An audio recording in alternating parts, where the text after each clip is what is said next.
एक आरामदायक उपनगरीय पड़ोस में बालू नाम का एक रोएदार गोल्डन रिट्रीवर रहता था। बालू एक चंचल और मिलनसार कुत्ता था, लेकिन उसमें एक दोष था, वह बहुत लालची था। एक धूप भरी दोपहर में बालू पड़ोस में टहल रहा था। तभी उसकी नज़र एक कसाई की दुकान पर पड़ी। ताज़े पके हुए मांस की स्वादिष्ट सुगंध हवा में फैल गई, जो बालू के भूखे पेट को ललचा रही थी।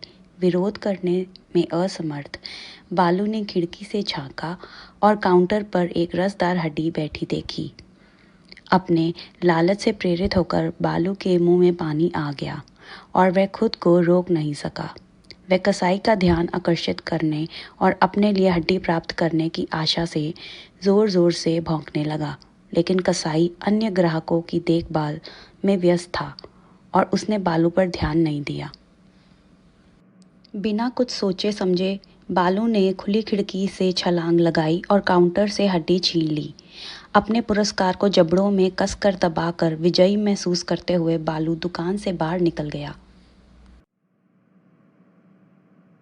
जैसे ही वह सड़क से नीचे भागा, बालू एक तालाब के पास से गुजरा।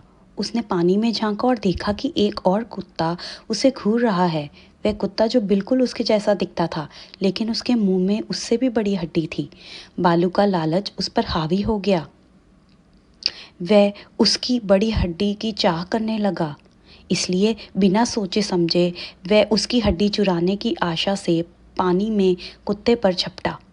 लेकिन जैसे ही उसने उसे पकड़ने के लिए अपना मुंह खोला, उसकी हड्डी भी पानी में गिर गई और इसके साथ ही उसका प्रतिबिंब भी गायब हो गया। बालू को अपनी गलती का एहसास बहुत देर से हुआ। उसने दोनों हड्डियां खो दी थी, एक जिसे उसने चुराया था और एक जिसे उसने चाहा था। शर्मिंदा और खाली हाथ महसूस करते हुए बालू घर वापस आ गया और एक सबक सीखा।